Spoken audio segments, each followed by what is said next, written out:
Hey guys, welcome back to AIR Reptile Rescue. Tonight we actually have a new face with us. Guys, meet Monique. Kind of a unique way that we got her. She was running around across the street. We'd asked everybody over by the store if they knew anybody that owned her or was missing her. Everybody said they didn't know. And in this neighborhood, everybody knows everybody. We know who has dogs. We know who doesn't.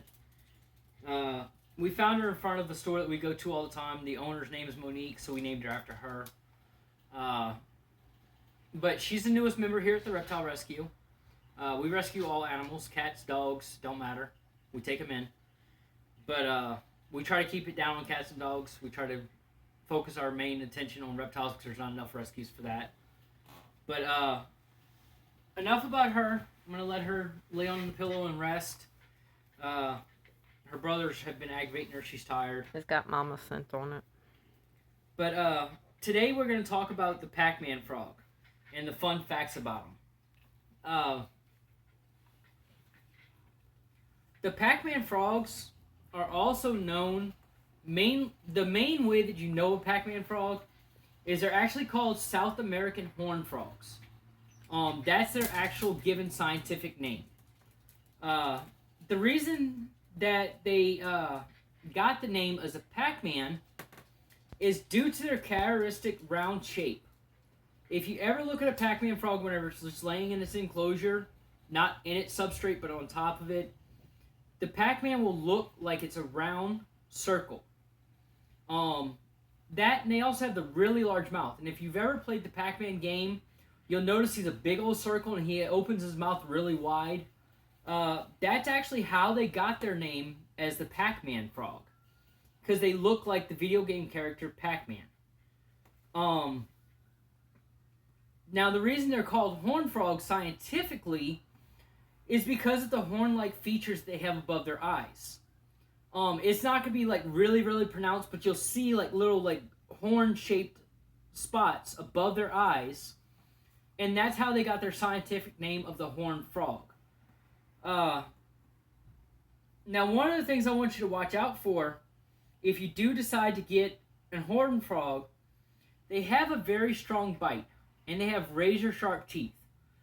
They're one of the only frogs that I know of that has teeth and that actually will bite if you put your finger by their mouth. All the other ones will usually just like keep their mouth closed and they'll try to get away from you. The Pac-Man, if it feels like you're in its space and your finger's right there in front of its mouth, it will bite you. It won't think twice about it. And whenever they bite, guys, they're going to hold on. They will hold on very hard. I haven't been bit by mine, which I'll show you guys him in a little bit, or her. We're not sure of the sex yet. We're going to look into it. No, we probably won't know till it's older. But with their bite, whenever they're eating their prey, say it's an insect, a fish, rodent, whatever they're eating on, whenever they bite down really hard to hold that prey. So if it's a fish and it's flopping around, it's not going to flop out of their mouth and they're going to lose it. So what they're going to do is they're going to hold down really tight on it so they can get it down. Oh, you can think of it this way. If you feed your tarantula, they hold on to it with their fangs, so that it doesn't get away. So for Bad example, but okay. Well, there's something holding on. Or a snake, the way the snake's holding on. Now, a well-balanced Pac-Man frog diet consists of a variety of insects. The main thing that you're going to be feeding your Pac-Man is going to be what's called gut-loaded or recently fed crickets. My Pac-Man, he just ate about 3 crickets today. We had a little bit over what we needed for crickets, so I split them up between my Pac-Man and our tarantula. They both got 6, which is fine. He'll eat those whenever he's ready. But other than crickets, just think about the little goldfish you can get at the stores, at any of the pet stores. You go in, you buy a little bitty goldfish for 35 cents, bring it home, put it in the water bowl. Your Pac-Man frog will eat that. They love fish. I don't really think about fish as being as a food source. I really see it more as like a treat for them. The last thing they can eat on that we found, because as you know, we are new handlers, but I love my Pac-Man already, so I learned very quickly on what I can and cannot give my rodent or my Pac-Man frog. But the one thing that you can give them is a frozen thawed rodent. So actually, my next feeding, I'm probably gonna get a pinky mice and see how he does with that. He's of a size where I think he would be able to take that on, and he'd be able to digest that pretty easily. So they can have frozen thawed rodents depending on their size. Now with Pac-Man frogs, they are cannibalistic, so that's why we say, hey, you can give them goldfish, you can give them frozen thawed rodents, because they'll eat meat. So if you have a Pac-Man frog and you're planning on getting more, don't house them together. Them being cannibalistic, they will eat their cage mate. If they do, it's a gruesome sight. You don't want to see it. And not just that, they're solitary animals. They're not going to want to be around others. So make sure if you have one, you leave it in by itself. You don't... Sorry guys, my eyes are itching real quick. But you don't mix it with another frog or another reptile or anything like that, because it will eat the other reptile or the other frog. Now, whenever their food sources are scarce or the humidity is too low, what they're going to do is they're going to enter into a stage called brumation. Whenever they do this, it's basically just like a grizzly bear or a polar bear that goes into hibernation. That's hibernation for them. They will not eat during brumation. Now, what they will do is if the humidity is too low or if their food sources are scarce, what they're going to do is they're going to build an outer skin to protect themselves. Just like bears, how they put on a lot of weight before they go into a hibernation so that they have enough body weight for the full winter, the frog will build an outer skin, and it will live inside of the outer skin that will keep the moisture and nutrients inside of its body, and it will live off of that until the brumation is done, or until the humidity returns to the proper levels, or they find a good food source again. And once they shed that out of that brumation and out of that extra layer of skin they make, what they'll do is they will actually eat that skin.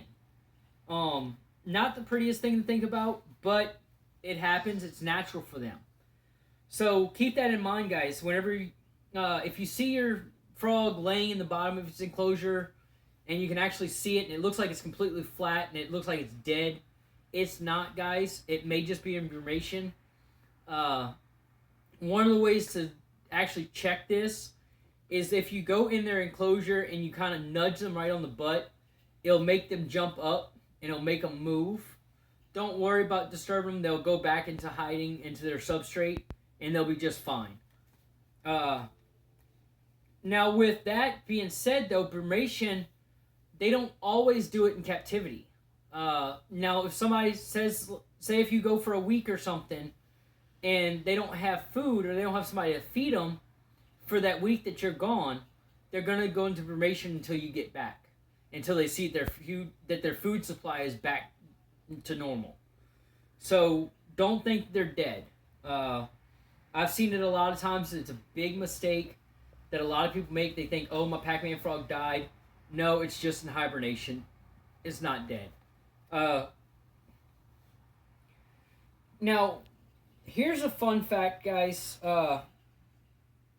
This is about the female Pac-Man frog.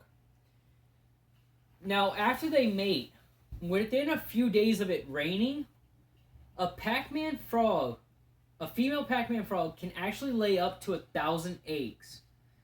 Whenever they lay those eggs, it'll take about 2 to 3 days for them to hatch. And once they hatch, the eggs will actually hatch into tadpoles. After hatching into tadpoles,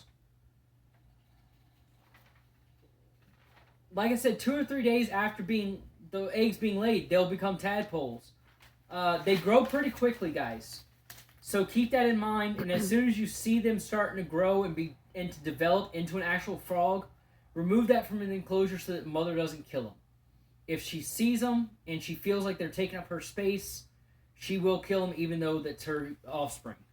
If you're going to breed them, make sure you have at least 1,000 cages. Oh yeah, make sure you have enough cages for them, because they will eat each other. Not just that, whenever you're breeding, if you do decide to breed Pac-Man frogs, please monitor the full breeding process. If you see the female going after the male trying to attack, you see the male going after the female trying to attack, remove one of them from that enclosure, put them back in their own enclosure, and let them rest. If not, they will attack each other and kill each other. They're very cannibalistic. They will rip each other apart. They're actually one of the easiest to take care of. So I can't stress it enough. These guys are the easiest. I'm going to show you a few things with how to actually take care of it on a daily basis. But Pac-Man frogs in captivity live 10 to 15 years. So be prepared for a long haul. Luckily, with a Pac-Man frog living that long and the ease of care, I would actually recommend a Pac-Man frog as a first-time pet. Because I'm going to talk more about the handling and things like that, on how or when to handle and stuff like that in the future video. But they're very easy to care for. So daily care requirements and proper feeding and handling, I will get into more on how to do all that in the next 2 videos. But these guys can reach their full size of 4 to 7 inches, depending on the species and sex of your frog. They can get about 4 to 7 inches in 10 to 12 months. I couldn't imagine my fiance having a baby, and in a year, I turn around and my child is 5'9" like me. I'd be sitting there going, wait, where'd you grow? So imagine your frog coming out and being a baby and about the size of a quarter as a baby, and then in a year, they're 4 to 7 inches in diameter. Guys, that is how quickly these guys can grow. It's really unique for them, because I've never known a frog to grow that fast. I will do more on frogs at a later time. I'm mainly focusing on this Pac-Man because of the fact that I have one. I didn't put it in there, but from what I read, it's actually the easiest species of frog to take care of. I've already mentioned that. But the other half is rambling on behind the camera again. No, like out of every frog that I've looked up, it's the easiest one. From what she's saying, from all the frogs that she's looked at, that the Pac-Man is the easiest to care for. I'm going to show you more about why it's considered the easiest to care for. And I'm going to explain to you one of the reasons why it's considered the easiest to care for, and daily care requirements and the proper handling and stuff like that. One other really unique fact, because I've already mentioned that whenever it takes off that extra skin, that it will eat it and start getting the eating process going again out of bumation. The very last thing I want to mention in this video is the unique thing about a Pac-Man frog is if you're out in the wild and you hear frogs, you hear one croaking, you don't know if it's a male or female. Well, with the Pac-Man frog, they're more vocal as a male than they are as a female. I know, guys, it's kind of weird for the ones that are married. I know it's usually like, hey, the wife never stops rambling. Honestly, it's actually the opposite. In the Pac-Man frog, the male never stops rambling. The male is very, very vocal. The female, not so much. Now, with a female Pac-Man frog, she'll do what's called a chirp. Whenever it's breeding time or something like that, she'll chirp to alert the male that she's in the area and that she's ready to breed. Whenever this happens, you'll actually hear your male start to croak. You don't have to have more than one male in the area. He'll just croak. And that's basically telling all frogs around him, hey, this is my territory, that's my female, leave the area, or I will defend. So it's basically his way of telling the female, hey, I'm right here, and telling other frogs, hey, this is my territory, this is my lady. Leave her be, leave the area. I don't want any problems. One of the things about that I've actually read up on Pac-Man frogs, I do a lot of research since I've been wanting one. With a male Pac-Man frog, usually what it is they actually don't fight each other in the wild. Whoever has the louder croak is the one that gets the female. So it's basically like if a girl is into two guys and there's one that's more muscle bound than the other one, the girl's going to go for the one that's more muscle bound than she is for the punier guy.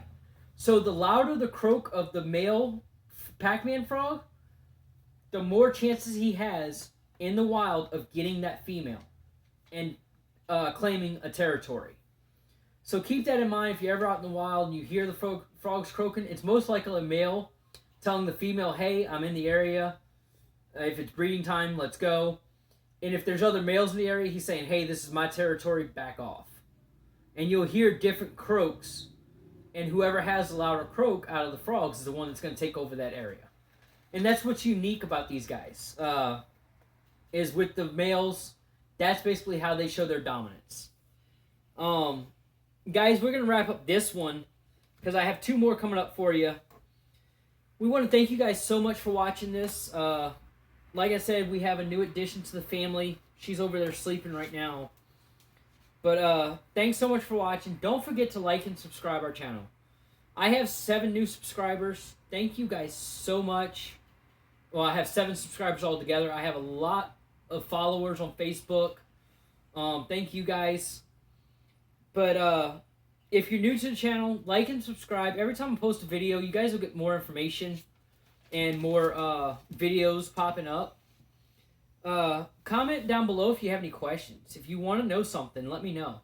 I'll answer your questions. If you just want to say, hey, thanks for the info, it was great, it helped me out, I appreciate that because it tells me and it shows me that I'm doing something good. It shows me that I'm actually helping somebody. A lot of my viewers do it. You guys come to me all the time saying, hey, it was really helpful, I just got this, I'm new to owning it, I've never had one, and your information was very helpful to me, it helped me learn a little bit. That helps me feel better about what I do, and it helps me understand that I am helping someone learn how to take care of their reptile. So go down below, comment, let me know. If you can't comment down below, if YouTube won't let you, go to my Facebook page, AIR Reptile Rescue. I'm more than happy to answer questions, message me there, comment there, do whatever. Just as long as it's age appropriate. This is for kids also, guys. So please keep it age appropriate, is all I ask. I've had a few that I've had to block from commenting on my stuff because they were posting inappropriate stuff. So, guys, if it's age appropriate, it has no issues with me. I usually let other kids see it so they know that people are learning stuff too, not just them. So y'all come back, check out the other videos that we have coming up. We appreciate you guys. Y'all have a great night.